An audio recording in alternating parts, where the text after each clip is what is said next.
తాకట్టులో ఉన్న బంగారాన్ని విడిపించి ఆ రోజు ఆన్లైన్ రేటుకే మేము కొంటాం. Sharma gold company. నమస్కారం, సుమన్ టీవీకి స్వాగతం.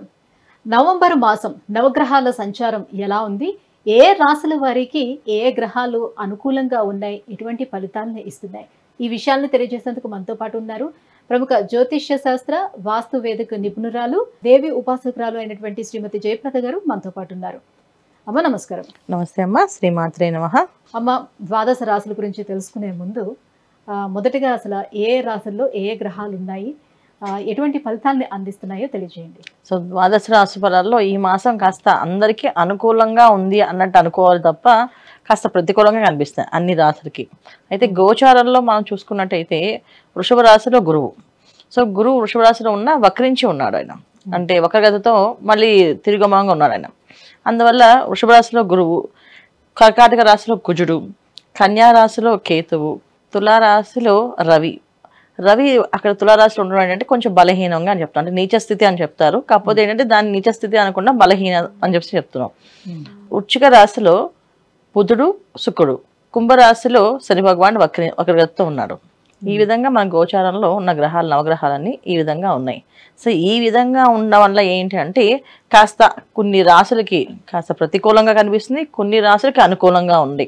అనుకూలంగా ఉన్న రాశులు హ్యాపీగా ఉన్నాయి అనుకోవడానికి కూడా లేదు. ఇక్కడ మళ్ళీ కుజుడు ఇక్కడ కర్కాటకంలో ఉన్నారు కనుక కాస్త అంత ఇబ్బంది పెట్టే లక్షణాలు కనిపిస్తున్నాయి మనకి. అందువల్ల ఏంటంటే ప్రతి మాసంలో మనకి ఏదైనా గ్రహస్థితి బాగాలేకపోతే కానీ భగవంతుడు ఒక అనుగ్రహం మనకు ఉంటే ఖచ్చితంగా సో మనకి బాగుంటుంది.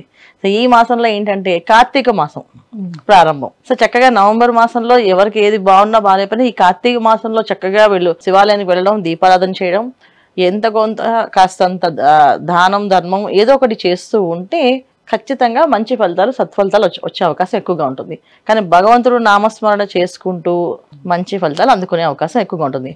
సో భగవంతుడు ఎప్పుడు మనకి ఇచ్చిన వరం ఏంటంటే ప్రతి మాసం ఒక్కొక్క, గత మాసంలో అమ్మవారి నవరాత్రులు, ఈ మాసంలో కార్తీక మాసం.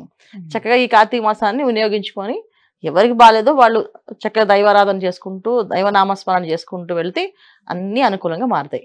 అమ్మ, మరి మిథున రాశి వారికి నవంబర్ మాసంలోని నవగ్రహాల స్థితిగతులు ఎలా ఉన్నాయి, ఎటువంటి ఫలితాలను అందిస్తున్నాయి వాళ్ళకి? తప్పకుండా నాన్న, మిథున రాశి వాళ్ళకి ఈ మాసం కాస్త అనుకూలంగానే ఉంది. ఎందుకంటే వీళ్ళకి చాలా గత మాసంలో అంతకుముందు మాసంలో పోల్చుకుంటే ఈ మాసం కాస్త అంత అనుకూలంగా అనుకున్న పనులు అనుకున్న విధంగా అవుతాయి. ఇంతకుముందు వీళ్ళు అనుకున్న పనులు పీల్చుకోవచ్చు చక్కగా. ఎందుకంటే ఇంతకుముందు వీళ్ళు ఏది అనుకున్నా అది వీళ్ళకే కష్టంగా మారేది. అనవసరంగా చెప్పాము, ఒక సలహా చెప్పాము, ఆ సలహా మీరే పాటించండి, మీరే చేయండి అని చెప్పే తత్వం ఉండేది వీళ్ళకి. పాపం ఎవరికైనా ఏదైనా సలహా ఇస్తే మీరే వాడండి అని చెప్పి స్వామి చెప్పినట్టుగా మీరు చేసేయండి, ఆ చేతితో మీరు చేసేయండి అని చెప్పేసి అన్నట్టుగా ఉండేది. కాస్తంత వీళ్ళకి కాస్త అన్ని పనులు అనుకూలంగా మారి ఏ పనైనా చేయాలంటే ఒక క్లారిటీ వచ్చి చేయగలము అని ధైర్యము, ఇవన్నీ కాస్త ఈ మిథున రాశి వాళ్ళకి ఈ మాసం ఉంది. అందువల్ల ఏంటంటే ఈ మిథున రాశి వాళ్ళకి సంతాన యోగం ఎవరైతే ఎప్పుడైతే ప్రయత్నం చేస్తారో వాళ్ళకి కాస్త యోగం బాగుంది.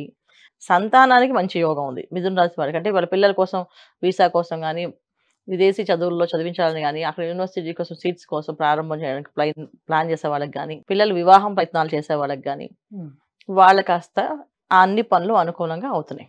మిథున రాశి వాళ్ళకి వాళ్ళ సంతాన యోగం బాగుంది, సంతానానికి చాలా అనుకూలంగా ఉంది మిథున రాశి వాళ్ళ సంతానానికి. అయితే మిథున రాశి వారికి శుక్రుడు, బుధుడు గాని, రవి, కుజులు గాని ఏ స్థానంలో ఉన్నారు, వీళ్ళకైతే ఎలాంటి ఫలితాన్ని ఇస్తుంది?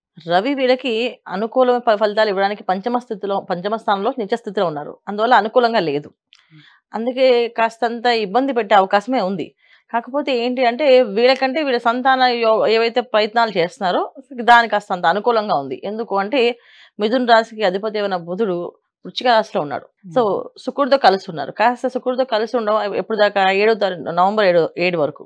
ఈ నవంబర్ 7 వరకు వీళ్ళకి అనుకున్న పనులు అనుకున్నట్టుగా జామ్ అవుతుంటాయి.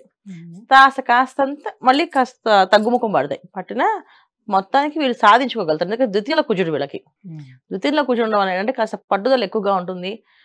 ఇంతకుముందు ఏంటంటే సరే వాళ్ళు వినకపోతే ఏం చేస్తానే వదిలే అని అనుకోక, అలా కాకుండా ఏ విధంగా చెప్తే వింటారు వీళ్ళు, ఏ విధంగా దీని మీద పని చేసి సాధించుకోరావాలి అని చెప్పేసి అనుకునే లక్షణం ఏర్పడుతుంది. ఆ లక్షణం దేనికోసం ఉపయోగపడుతుంది అంటే అన్ని రంగాల వాళ్ళకి ఉపయోగపడుతుంది. ఉద్యోగంలో బాస్కి ఎలా ఏ విధంగా చెప్పి నేను బాస్ చెప్పి ఒప్పించుకొని నేను ప్రమోషన్ తెచ్చుకోవాలి దానికి ఉపయోగపడుతుంది. ఇంకా వీళ్ళకి ప్రమోషన్ల కోసం ఉపయోగపడుతుంది. వ్యాపారస్తులకి ఏ విధంగా చెప్తే వ్యాపారం అనేది అనుకూలంగా మారుతుందని ఒక ఐడియాలజీ, ఏదైతే ఐడియాస్ ఉన్నాయో ఐడియాస్ బాగా వస్తాయి. పార్ట్నర్స్తో గొడవలు లేకుండా సర్దుమారుకుంటాయి. ఎందుకంటే ఇంతకుముందు పార్ట్నర్స్తో గొడవలు ఉండేవి, వీళ్ళకి పార్ట్నర్స్ని అనుకూలంగా మార్చుకునే అవకాశం ఉంది. ఇలా ఒక రంగం అని కాదు, ఏ రంగంలో అయినా వీళ్ళకి కాస్తంత అనుకూలంగా ఉంది. అందువల్ల ఏంటంటే ఎక్కువ లాభాలు అనేది ఏమిటంటే మిథున రాశి వాళ్ళకి ఆర్థికపరమైన ఇబ్బందులు అనేది కాస్తంత ఉంది. ఎందుకంటే ద్వితీయంలో కూర్చోడం కాస్త డబ్బును ఎక్కువగా ఖర్చు పెట్టడం, వృధా చేయడం అనేది ఉంది. అధిక ఖర్చు కనిపిస్తూ ఉంటుంది. ఆ ఖర్చులు ఏవైనా సరే మనకు వచ్చేది ఏది కార్తీక మాసం.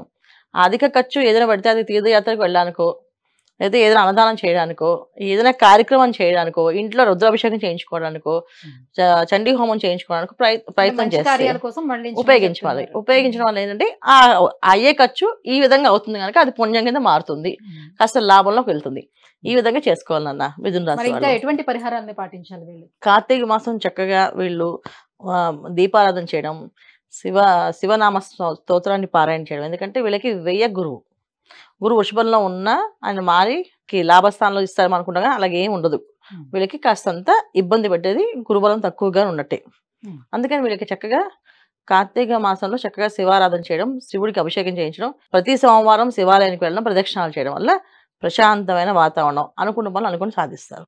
ఈ విధంగా చేసుకోవాలి మిథున రాశి వాళ్ళు. అమ్మ, నవంబర్ మాసం మిథున రాశి వారికి ఎలా ఉండబోతుంది, ఎలాంటి పరిహారాన్ని పాటించాలి, విషయాన్ని తెలియజేసినందుకు ధన్యవాదాలు. నమస్తే అమ్మ. శ్రీమాత్రే నమః.